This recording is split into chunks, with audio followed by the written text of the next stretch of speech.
Hello guys, welcome to Sadhana classes. आज आप लोग क्लास 11th की मैथमेटिक्स में टेग्नोमेट्रिक फंक्शन के अंतर्गत टेग्नोमेट्रिक इक्वेशन के बारे में जानकारी लेंगे।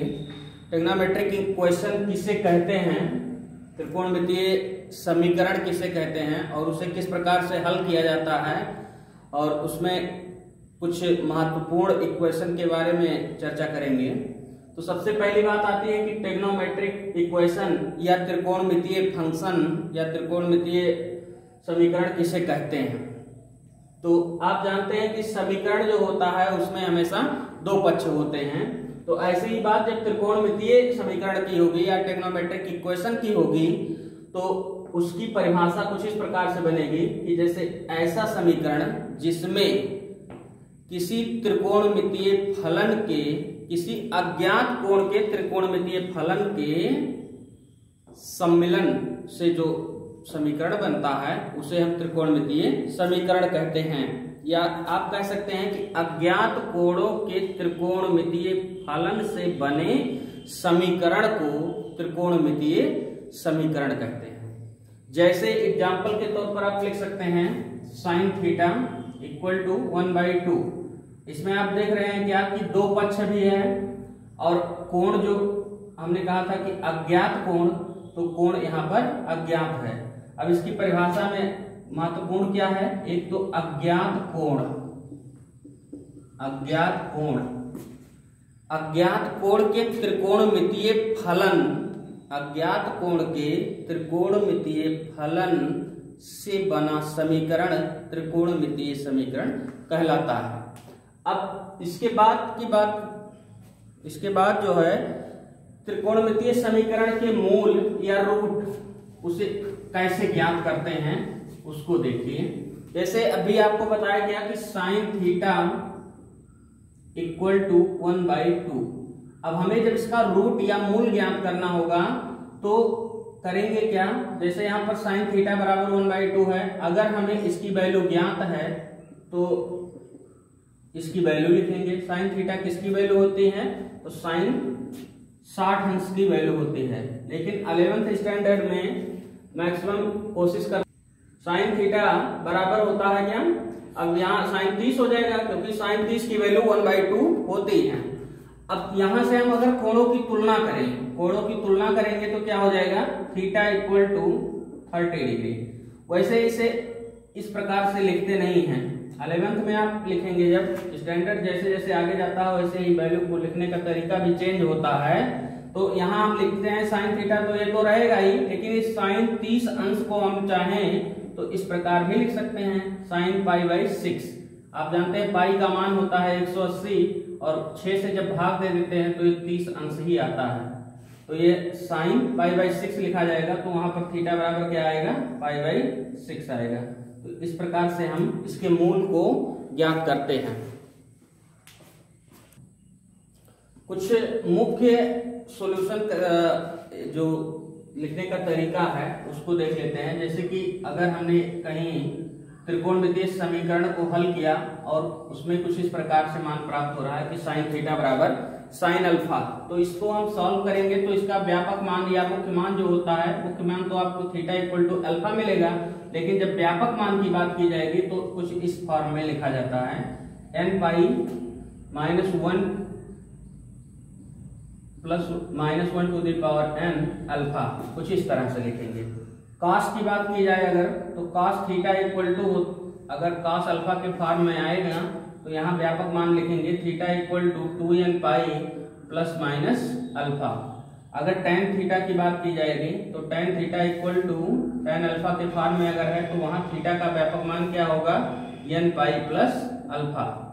तो ये तीनों ही बहुत ही महत्वपूर्ण भूमिका निभाएंगे आपको समीकरण सॉल्व करने में। तो इन तीनों को समझ लीजिए। इसको प्रूफ भी किया जा सकता है, अगर प्रूफ करना होगा तो कमेंट बॉक्स में लिखिएगा, उसका प्रूफ भी आपको मिलेगा। ठीक है, अब इसका कुछ एग्जाम्पल देखते हैं और इसके बारे में और चर्चा देखते हैं। जैसे कि लिखा गया है साइन थीटा इक्वल टू 1/√2। अब यहाँ हम ये जानते हैं कि 1/√2 कितने अंश का मान होता है, तो आप कहेंगे साइन 45 अंश का मान होता है। साइन 45 के अलावा क्या और किसी मान किसी का मान नहीं हो सकता है 1/√2।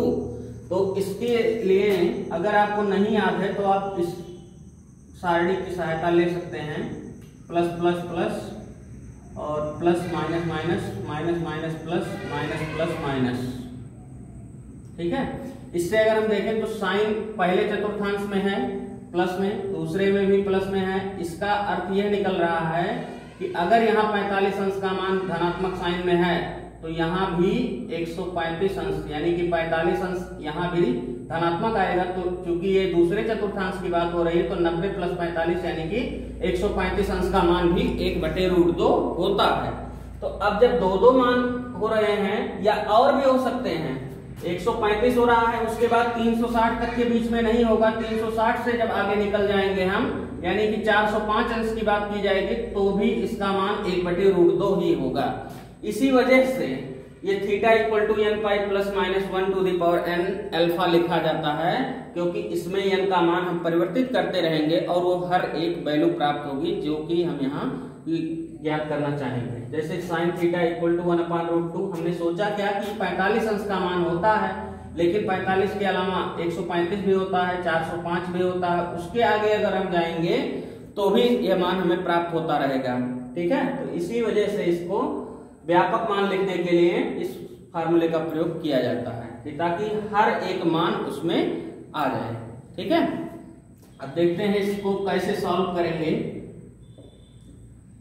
साइन थीटा इक्वल टू 1/√2 है तो हम सबसे पहली बात ये देखेंगे कि जो सबसे निम्नतम वैल्यू मिलेगी, जैसे हमें यहाँ 45, 135, 405 उसके आगे भी मान मिल रहे हैं 1/√2, तो हम सबसे छोटी वैल्यू लेंगे यानी कि कितना लेंगे 45 अंश। 45 अंश को अगर रेडियन में लिखा जाए तो रेडियन में कन्वर्ट करने का तरीका आप जानते हैं, क्या करते हैं उसमें π/180 से गुणा कर देते हैं, 45 से आप भाग देंगे तो 45 चौके 180 यानी कि π/4 होगा। तो इसको हम क्या लिखेंगे sin π/4। अब अगर हम तुलना करें तो मुख्य मान जो हमें मिल रहा है थीटा इक्वल टू π/4 मिल रहा है, लेकिन स्टैंडर्ड वैल्यू ऑफ थीटा या मानक फॉर्म या व्यापक रूप जो होगा इसका, ये theta equal to n pi plus minus 1 to the power n और अल्फा के स्थान पर यही लिख देंगे आप π/4। ठीक है ना, तो इस तरीके से हम मान निकाल सकते हैं। ये जो है ये क्या है, मुख्य मान है, ये मुख्य मान हो गया, और ये कौन सा मान है, ये व्यापक मान है। अब ये दिमाग में मत रखिएगा कि सूत्र में theta equal to n pi plus minus 1 to the power n plus minus 1 to the power n alpha है, तो यहाँ थीटा का मान जो π/4 प्राप्त हो रहा है वो यहाँ रखेंगे, ऐसा नहीं है। हम थीटा का मान ज्ञात कर रहे हैं, तो थीटा ज्ञात किया गया, π/4 भी मिला जो कि मुख्य मान हो गया। अगर इसके व्यापक मान की बात की जाएगी तो theta equal to n pi plus minus 1 to the power n π/4। एक बात और जानने योग्य है कि ये जो minus 1 to the power n लिखा गया है इसकी वैल्यू क्या होती है। तो अगर n सम होगा, कहने का अर्थ माइनस 1 टू द पावर, यहाँ अगर कोई सम संख्या होगी तो इसका मान 1 होगा, और अगर -1 पर पावर विषम होगा यानी कि विषम संख्या होगी तो इसका मान क्या होगा, तब इसका मान हो जाएगा -1। ठीक है, तो इस प्रकार से इसके व्यापक मान। अब जैसे ये चीज हम आपको दे दें कि ये समीकरण दिया गया है, समीकरण का हल दिया गया है, और हमें वापस इस इक्वेशन को प्राप्त करना हो तो हम कैसे प्राप्त करते हैं, वो भी इसी से रिसाइकिल हो जाता है। जैसे theta equal to n pi plus minus 1 to the power n लिखा हमने, तो यहाँ n का मान क्या रखेंगे, n का मान क्या रखेंगे, तो n का मान 1 रखेंगे, 1 रखेंगे। तो 1 रखने पर क्या प्राप्त होगा, यहाँ पाई आ जाएगा, यहाँ माइनस में पावर रहेगा तो -1 इसका मान आएगा यानी कि पाई माइनस π/4 आ जाएगा। पाई में से π/4 माइनस कर देंगे तो 135 आएगा, जो कि इसका क्या है 1/√2 का वैल्यू होता है।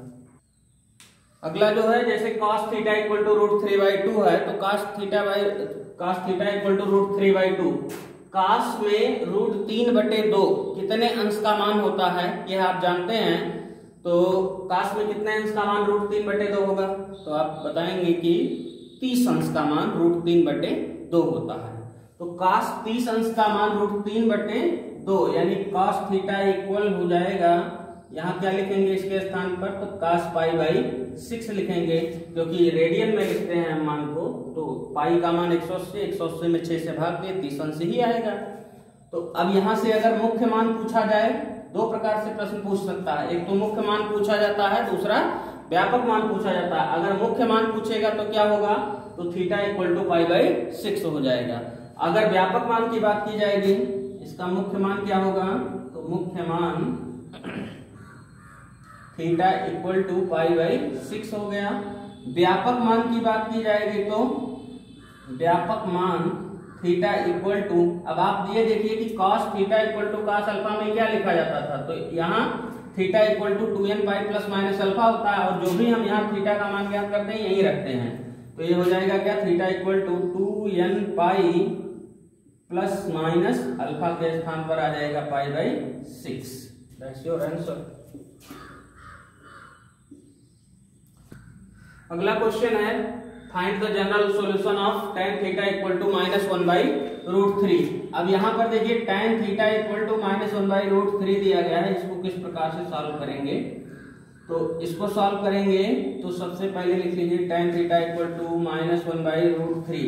आप जानते हैं कि tan कितने का मान होता है, tan 30 अंश का मान 1/√3 होता है।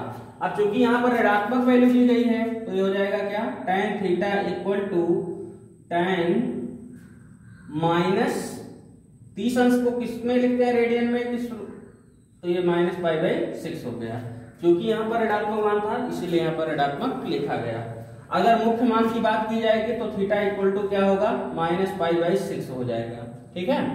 लेकिन व्यापक मान की बात की जाएगी या जनरल सॉल्यूशन पूछा जाए, तो जनरल सॉल्यूशन इसका क्या हो जाएगा, या व्यापक मान क्या हो जाएगा, तो व्यापक मान हो जाएगा इसका theta equal to n pi theta equal to n pi. अब चूंकि यहाँ पर तो प्लस होता ही है, सूत्र जो आपने लिखा है theta equal to n pi plus alpha लिखा गया है, लेकिन अब यहाँ पर माइनस में है तो ये -π/6 ऐसे भी आंसर आप लिख सकते हैं, या फिर आप चाहें तो n pi plus minus minus होता है -π/6 भी लिख सकते हैं। तो ये आपका आंसर है। अब देखेंगे हम general solution of sin square theta equal to sin square alpha, cos square theta equal to cos square alpha, tan square theta equal to tan square alpha. तीनों को एक साथ इसलिए लिखा गया है क्योंकि तीनों का जनरल फॉर्म जो होता है एक ही होता है, वो होता है theta equal to n pi plus minus alpha. यही जो है इसका जनरल फॉर्म होता है, theta equal to n pi plus minus alpha, यही इसका जनरल फॉर्म होता है। ये तीनों ही इक्वेशन पर लागू होता है। अब जैसे देख लेते हैं कोई एक एग्जाम्पल, जैसे कि मान लीजिए cos square theta equal to 1/2। अब वैसे तो हम जानते हैं कि cos थीटा में कितने का वैल्यू होता है, 1/2, तो आप कहेंगे कि 60 अंश का मान होता है 1/2, यानी कि π/3 का मान होता है, cos π/3 का मान 1/2 होता है। लेकिन जब यहाँ पर स्क्वायर लगा हुआ है तो आप इसको 30 अंश का मान नहीं समझेंगे, इसको हम स्क्वायर के फॉर्म में ही चेंज करेंगे। कहने का अर्थ यह है कि cos square theta equal to, इसे हम लिख क्या सकते हैं, 1/√2 का स्क्वायर लिख सकते हैं, क्योंकि इधर हमारा स्क्वायर में है तो इसको भी हम स्क्वायर के रूप में कन्वर्ट करेंगे। तो जब इसको स्क्वायर के रूप में कन्वर्ट किया गया तो cos square theta equal to, अब ये 1/√2 कितने का मान होता है, तो आप जानते हैं cos π/4 या 45 का मान होता है, तो स्क्वायर लगा दिया गया। अब इसमें जो होल स्क्वायर लिखा गया है इसको इस फॉर्म में भी तो लिख सकते हैं आप, cos square theta equal to cos square π/4। अब आप तुलना करेंगे तो थीटा इक्वल टू क्या मिल रहा है, π/4 मिल रहा है, लेकिन हमें जनरल सॉल्यूशन लिखना है तो जनरल सॉल्यूशन जो होगा इसका